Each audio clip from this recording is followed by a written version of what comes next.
The siren started while I was rinsing a coffee mug.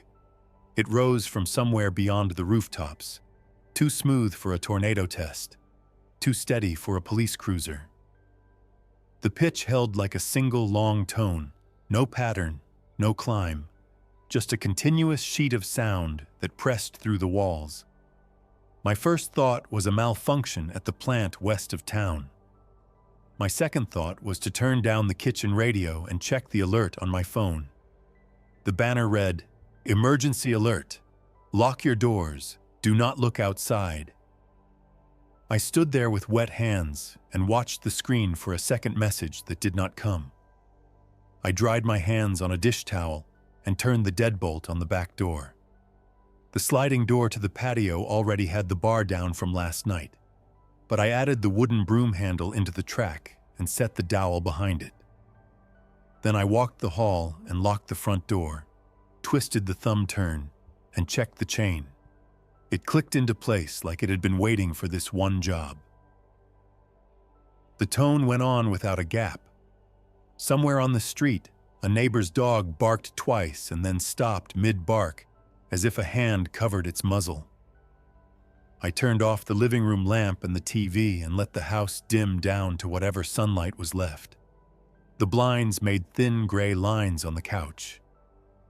I stepped across the light, and the lines moved up my arm. I did not like seeing my shape in the window, so I pulled the cord and let the slats shut tight. My phone buzzed again. Same banner, same wording. No source listed.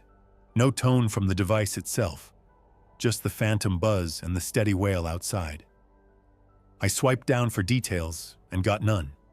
The emergency link that usually showed weather maps opened to a blank white page for a moment and then closed itself. I tried the county site and watched the spinner turn. I set the phone face down on the table and forced myself to do the simple things first. Water, light, silence. I filled the bathtub halfway and closed the door to the bathroom to reduce noise. I set a flashlight and a spare down on the hallway table, both with tape over the bezels to knock down the glare. I turned off the ice maker in the fridge and pulled the batteries from the old wall clock because its second hand had picked this night to start clicking louder. It was not much, but the house felt less busy. A car engine revved outside and then died. Someone called a name that sounded like Aaron or Eric, hard to tell through the siren. The voice came from the west end of the street near the cul-de-sac. It called the name again, and then there was a scrape, shoe on pavement, and then nothing. I told myself not to look. I moved away from the front room to the kitchen, opened the junk drawer, and found the roll of duct tape. I tore 4 short strips and crossed them over the peephole on the front door. Better to remove the choice. Text messages arrived in a small wave, as if a dam let through a trickle. Mark from next door asked if this was real. Nora from 2 houses down said she saw something by the maple and then deleted the message. The next thing from her was only the letter S sent by mistake, then nothing. I typed to Mark, "Lock everything, stay inside." He wrote back, "I'm on the porch. What is that sound?" I typed, "Get off the porch, lock your door." I stared at the bubble that said he was typing and felt annoyed that I could not go drag him inside like a child. The siren shifted lower. It did not fall so much as widen, like the tone spread out across a band of sound. My cabinet doors hummed a little. I put my hand on one and felt that hum in the wood. I stepped back. I shut the kitchen blinds and pulled the curtain across the sink window, even though the fabric was thin.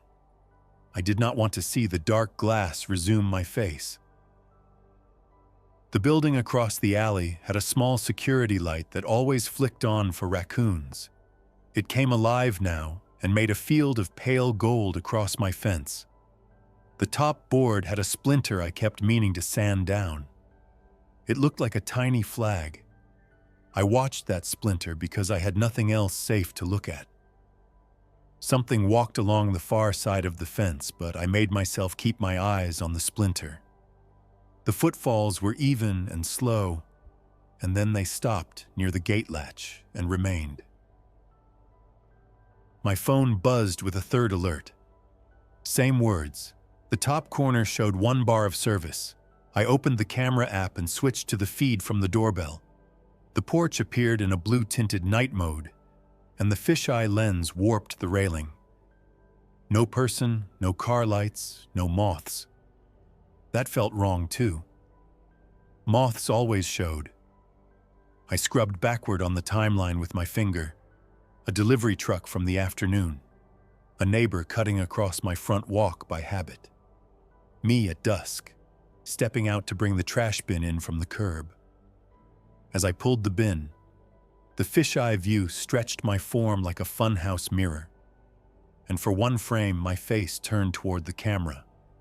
The eyes in that frame stared directly into the lens in a way I do not ever do. I paused it and zoomed in. The image broke into squares. I zoomed out and let it play forward. In the next frames, I was turned away again, tugging the bin, walking back to the door. I told myself to close the app and focus on now. From the street came a car door opening and shutting, then opening and shutting again. Same rhythm, as if someone was testing the latch. Metal on metal in a steady, patient pattern. It did not belong to a person in distress. It sounded like a person counting. I pictured Mark standing out there, indecisive, and I texted him again and got nothing back this time. I typed his name once more and watched the little arrow spin and fail to send. I stepped into the bedroom and pulled a blanket down. I folded it into a strip and slid it along the bottom of the front door to block the gap. The chain bumped once as I pressed the blanket with my foot. The peephole tape stared back at me with its gray cross. Through the wood came a soft, polite knock. The kind of knock a neighbor uses to borrow a tool. I did not answer. The knock did not repeat. Something tapped against the kitchen window. Not a knock, a tap like the touch of a coin. 3 taps, a pause, 3 taps. I steadied my hands by giving them work. I pulled the curtain down from its tension rod and set it against the glass like a heavy apron. The taps moved to the far edge of the window, a little higher, as if the hand behind the glass could feel where I moved. I slid the knife block an inch to the left so it sat directly below the window, and that small act of alignment made the whole counter feel under control. The siren cut out. The silence after was not silence. It was a heavy room with a refrigerator breath and a water pipe hum. My ears made their own tone to fill the gap the siren left. I stood in that hum and waited for the next thing. The next thing was my phone. The banner had changed. Emergency alert. Do not respond to any voices outside. A second line populated a second later, as if a hand was typing it into the alert in real time. Remain away from windows, do not engage. I thought of the attic ladder and the old cot I kept up there for storms.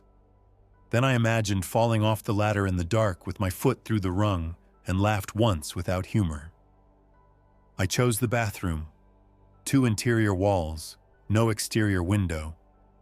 I carried the flashlight, the spare, 2 bottles of water, and a small towel.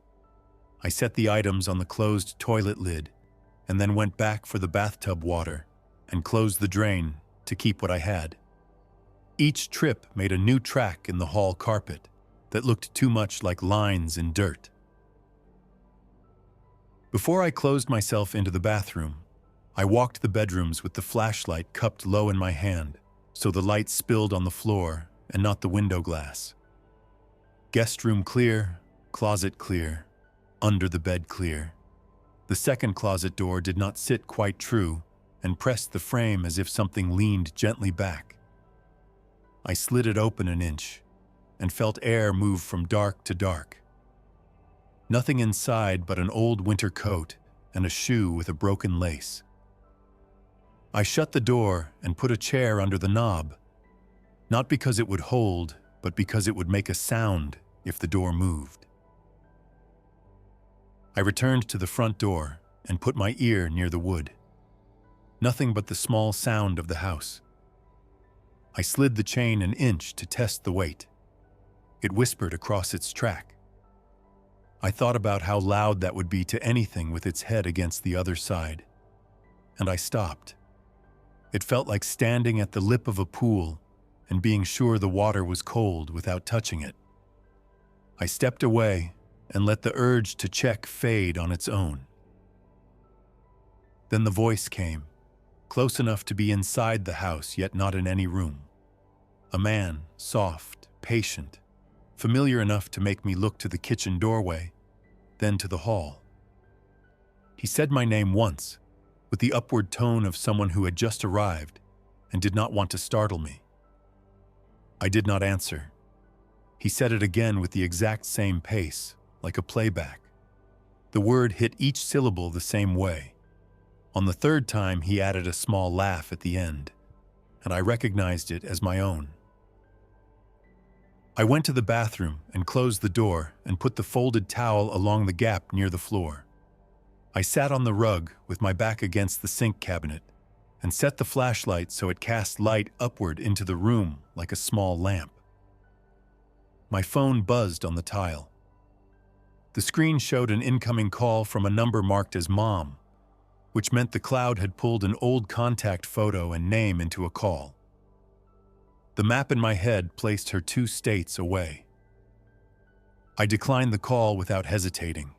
The call came again under a different number with the same name. I put the phone on airplane mode and set it face down. Something brushed the bathroom door. No knock, just a faint drag. I could see the lowest part of the door move as the towel took the shape of that brush. I clicked the flashlight off, counted to 10, and clicked it on again.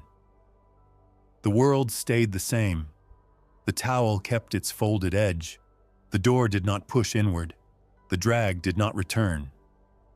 I got up and tried the sink tap with the light off to keep noise and light separate, filled a glass, and took 2 careful sips. I set the glass where I could find it again in the next dark. When I came back into the hallway, the house felt wider. It is funny how shut doors enlarge a space by making you consider what stands on the other side. I listened. The kitchen clock was dismantled on the counter, so the regular tick was gone, but I heard a small metallic click in its place, coming at even intervals from the entryway. I tiptoed to the corner and angled the flashlight so a sliver of light cut across the doormat.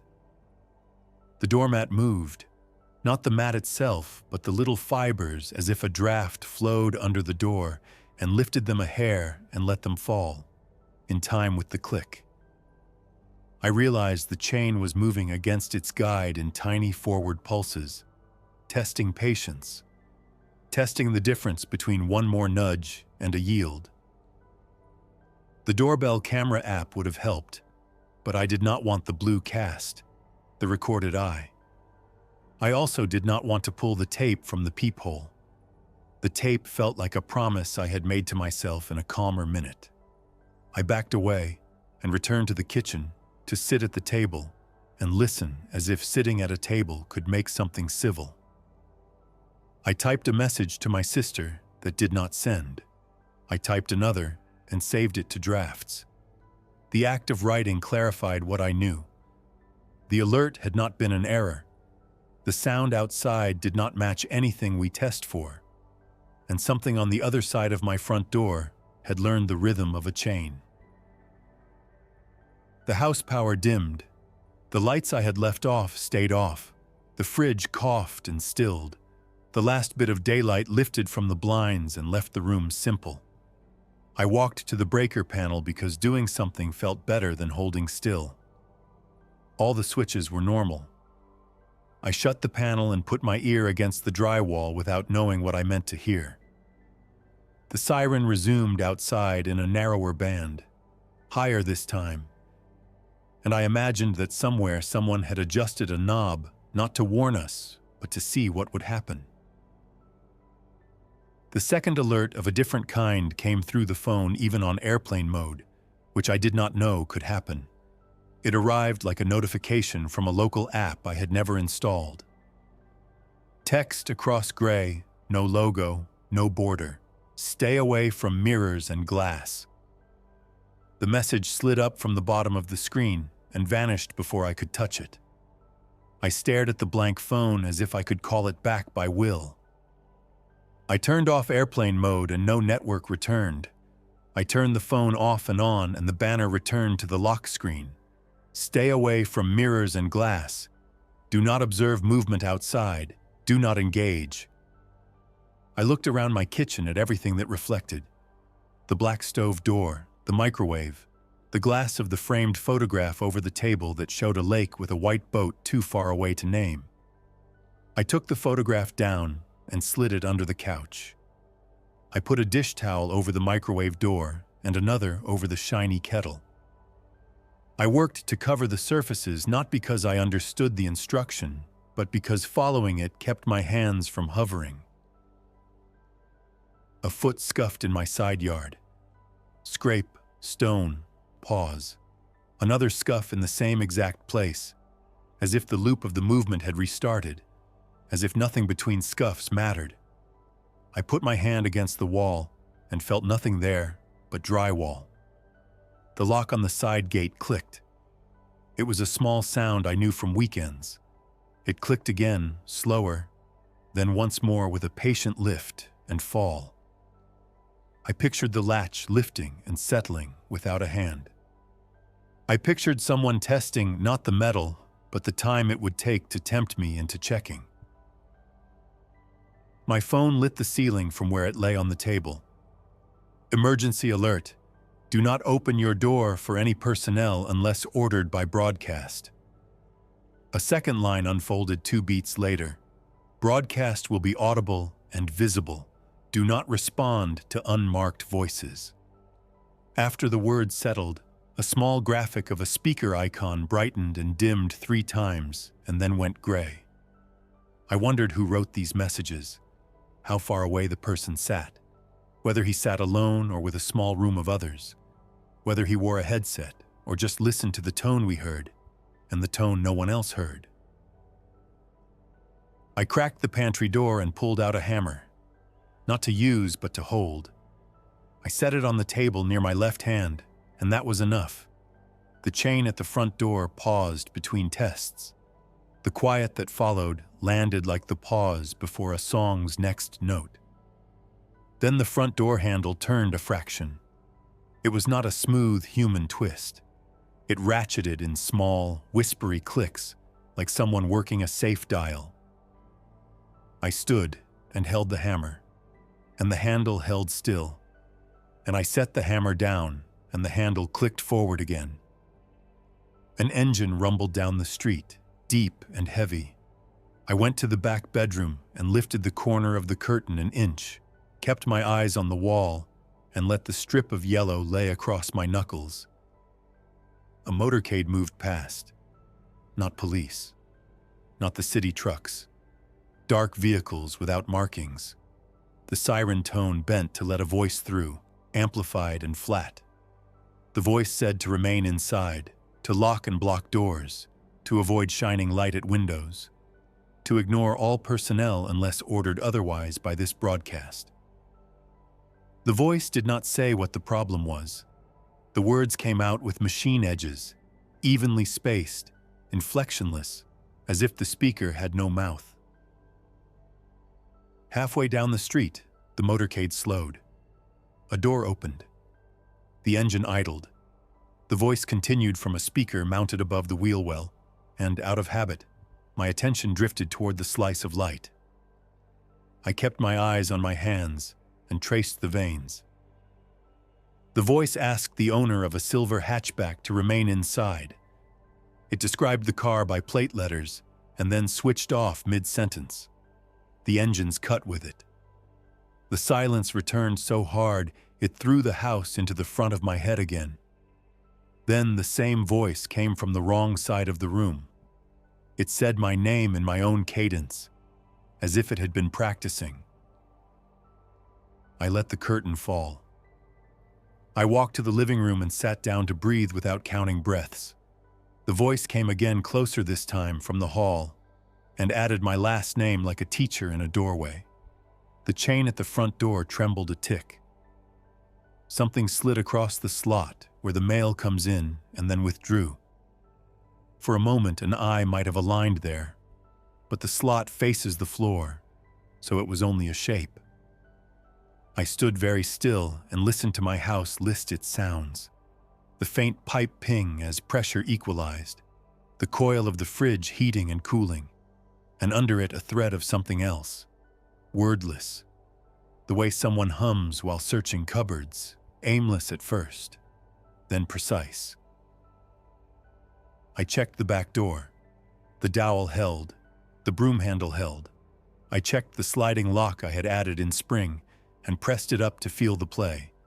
It felt like a stance set for a blow that did not come. I was not going to sleep, so I arranged the hallway as if I meant to camp. A blanket on the carpet between the bathroom and the bedroom, a glass of water, a flashlight set to its lowest brightness, the hammer near my right hip. I put a pot on the stove and cooked a handful of rice because the act of simmering a thing made the night draw lines again. I ate standing at the counter without turning on a light. Outside, another pattern began. 3 measured taps on a window. A pause. 3 measured taps on a different window. It moved around the house like a person checking for studs in a wall. I followed it at a distance, one room behind, never letting my eyes rest on the glass. The taps reached the small window above the kitchen sink, where the curtain hung slack from earlier. The taps stopped there and did not resume. I put my palm on the countertop and waited for a reason to move and did not find one. My phone chimed without lighting up.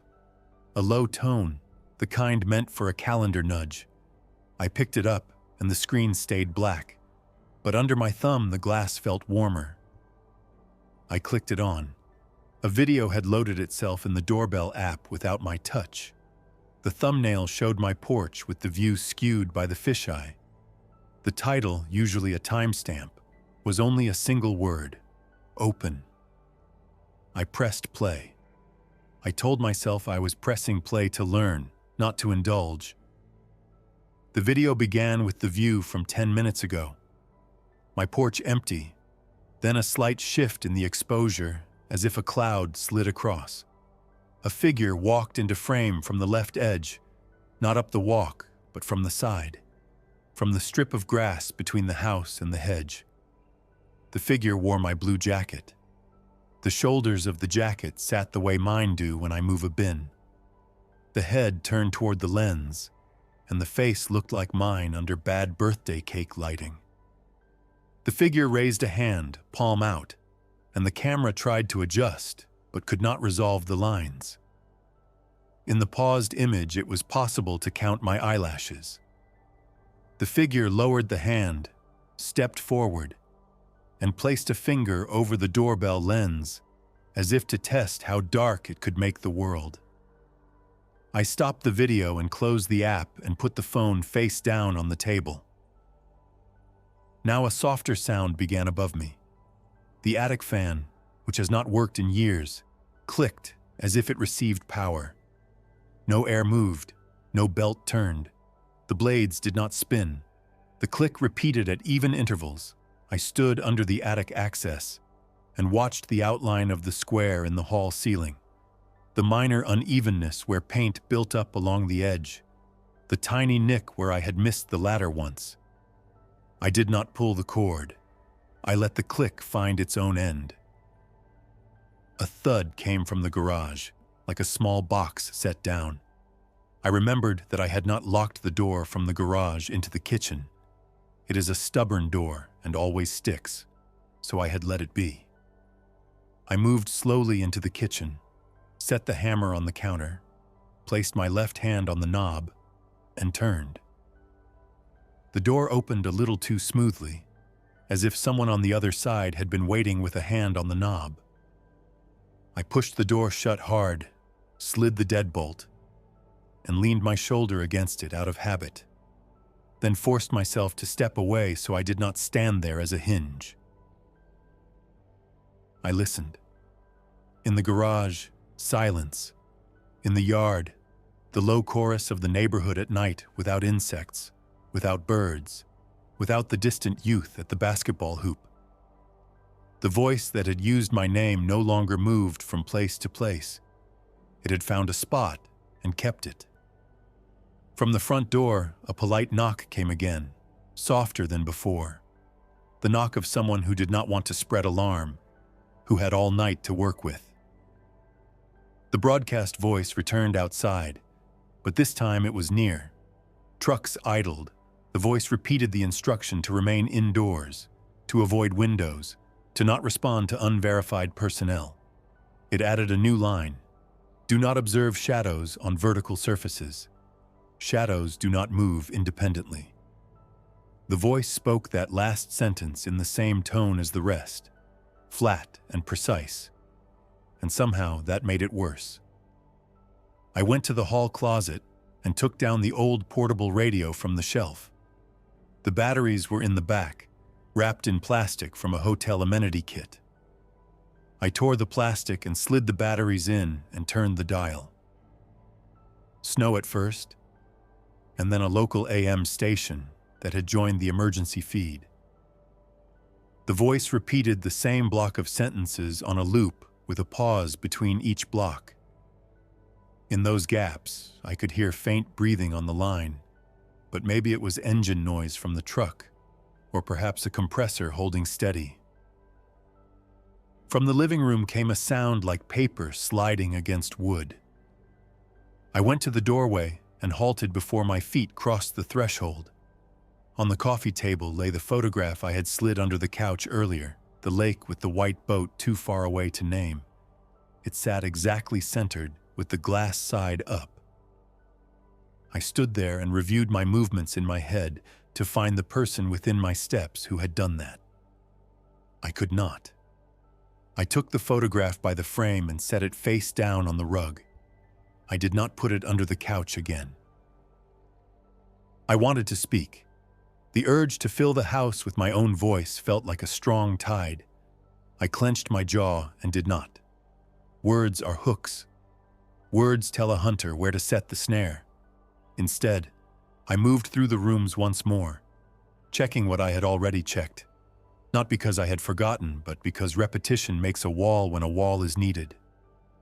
Door, chair under knob, window latch, curtain pinned with a clothespin, knife block aligned, hammer on table, blanket on floor, glass on tile. A text came through from an unknown number. It contained no words, only a live location pin set on my front porch. A second later, another text came from my own number, which should have been impossible, with the words, "I'm outside. Open up." The grammar matched mine. The way I do not add a period to a text matched. The space between the sentence and the next line matched. I deleted the entire thread without reading further. Deleting did nothing to the night. The siren winded down like a breath finishing. Night settled in full. Time stretched. It felt less like hours and more like a long hallway. In that stretch, small things rose and fell. The refrigerator stuttered back to life for a few minutes. Somewhere, a neighbor touched his wind chime and then stopped it with a hand before it rang. A power transformer buzzed and fell quiet again. The voice at the trucks repeated the block and then cut, as if a switch had been thrown. When the next sound came, it was inside. From the guest room closet, the chair legs scraped a half-inch across the floor. The sound was small, but it came from a place I understood, and that was worse than any noise from the street. I walked toward it. I held the hammer low and away from my body so my own arm would not brush me and tell me a lie. I stopped a foot from the closet and listened. Whisper quiet. My name. then the sound of a coat sleeve sliding over wood, then the softest, patient knock from inside the closet door, and with it the slightest pull, as if a finger crooked into the crack between door and frame. I remembered the playback from the doorbell camera. The figure in my jacket had placed a finger over the lens, not to block it, but to measure darkness. I looked down at the small gap where the closet door met the floor and saw a thin ribbon of darker dark. And in that ribbon, a shape like a fingertip pressed to the threshold and then withdrawn. The fingertip left no smudge. I set the hammer on the carpet and stepped back. I said nothing. The knock stopped, and the house resumed its low hum. The phone lit up on the hallway blanket with a final alert for the night. Emergency alert. If contact attempts are made at your door, do not open. If you hear your own voice, do not answer. A second line added itself in careful blocks. If knocking persists, it is already inside. Sheer letters on a gray band. No icon, no signature. The text stayed on the screen and did not slide away. I set the phone face down again and let the rectangle become just weight. I turned the radio volume down low and sat on the hallway blanket with my back to the bathroom door. The hammer rested across my lap like an extra bone. I waited. I do not know how long. At some point, a police siren ran on a road far away, ordinary and human, and the contrast made the hair on my arms rise. The trucks outside our block rolled their engines and moved off. The broadcast did not resume. In the small hours, the air grew cool. The house creaked the way wood does when it lets heat go. I dozed without letting my neck slack. In that half-sleep, I saw the porch camera's fisheye and the way the lens bent the edges of the frame. I thought about how we trust a circle of glass to tell us who stands at our door, and how easy it would be for an old habit to be used against us. I reached forward, tore the tape from the peephole without lifting my face to it, and stuck the tape back over the hole at a new angle so the cross changed shape. I did it to give my hands a task that did not wake the dead. By the time the first blue lifted along the blinds, the tone outside had faded to a memory. Birds did not start. No neighbor rolled out a trash can. The world did not reset. The light just arrived. I stood, stretched the hinge of my back, and walked the perimeter again. The chain lay still in its track. The doormat fibers rested. The side gate latch sat down against the post. The chair under the guest room closet knob leaned at the same angle as before. I brewed coffee by habit, then poured it down the sink because the smell felt like an announcement. I ate 2 crackers and drank water. At 8, or what my eyes thought was 8, the radio broke from the loop and a live voice with a human pulse stepped in. He gave a list of streets and said crews would sweep them block by block. He told us to stay inside until a tone sequence played from a marked vehicle. He gave the tone sequence twice. He did not say what we were avoiding. He did not say who would knock. He did not say how to tell the difference. 2 hours later, the sequence played faintly from the far end of the street. 3 tones, then 2, then a pause. A man's voice came through a speaker, calm but tired, telling residents to step to their doors but not open them. We could answer through the door if we wanted to be checked on, or remain silent if we didn't. He warned against looking through peepholes and said to slide a note under the door if we needed medicine. The tone repeated as car doors opened and shut in ordinary ways. I went to the door, keeping my eyes on the wood grain, and said I was fine. No medicine needed. A woman's voice asked for my name, then asked if I'd seen any unverified personnel. I told her I hadn't opened the door. She told me to wait for a printed notice and remain inside. Paper slid softly under the door. I didn't look through the peephole. I didn't open it. I waited. While waiting, I returned the hammer to the pantry, placed the photograph back on the coffee table with its glass down, and turned the radio up until the room filled with the small sounds of human voices, slips, and someone coughing away from the microphone. An hour later, a knock matched the verified pattern. 3 quick, 2 slow, 3 quick. I asked for a repeat. Same sequence, same weight, same human imperfection. I slid the chain free and opened the door the width of the security bar. Sunlight reached into the foyer. 2 workers stood there, vests dirty from real labor. The woman checked my name against a clipboard. The man scanned the frame until his device beeped once and went silent. He asked if I'd experienced contact attempts. I said yes. He nodded, handed me a printed sheet, and told me to cover windows at night and keep the door locked. I asked what was outside. He didn't answer. The woman pointed to a number on the paper where updates would come later and said crews would revisit at dusk. She asked if I needed medicine or food. I said no. Neither of them tried to come inside. They thanked me, stepped off the porch, and left. I locked the door again and stood in the foyer, listening as cautious sounds of normal life returned. A distant car, a garage door, a child's quiet question answered in a whisper.